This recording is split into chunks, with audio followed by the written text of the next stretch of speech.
Isaorantsika Andriamanitra, isaorantsika hatrany izy mbola ahafahantsika miaraka manonona ireo antombavaka izay anasako anao manokana mba hiombona amin'izany antombavaka izany. Vavaka isika tompoko.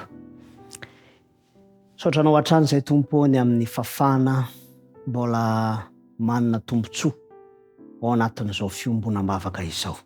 Sitrakay hatrany koa ny azo antoka famelan-keloka fiadanam-po avy aminao.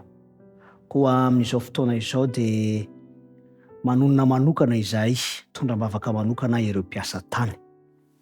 Mety ao ireo izay miara-miasa amin'ny mpamboly, misy koa ireo izay mikarama manao izany ho asa fivelomana, ary misy ny miasa ny taniny.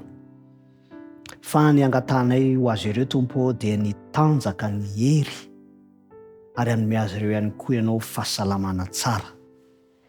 Ilain'izy ireo zany mba ahafahan'izy ireo mahita vokatra amin'izay atao, ary indrindra satria ianao no miantoka ny zavatra rehetra, dia mba homemboninahitra ny anaranao amin'ny fiainan'izy ireo. Manonona manokana ihany koa izay ny mpanomponao Jackie izay miomana ho amin'ny fikarakarana ireo atota ny taratasy rehetra ahafahany miasa any ivelany. Tompo malalo, efa nitazy ihany koa ianao, nanome azy izany tombontsoa izany.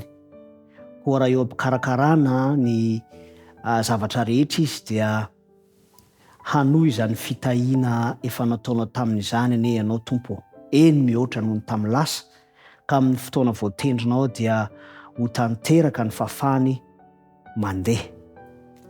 Homemboninahitra hatrany ny anaranao amin'ny fiainan'ireo mpanomponao ireo, ary izy ireo ahita fifaliana fa tonoina ny vavaka ho amin'ny anaran'i Jesosy Kristy. Amen.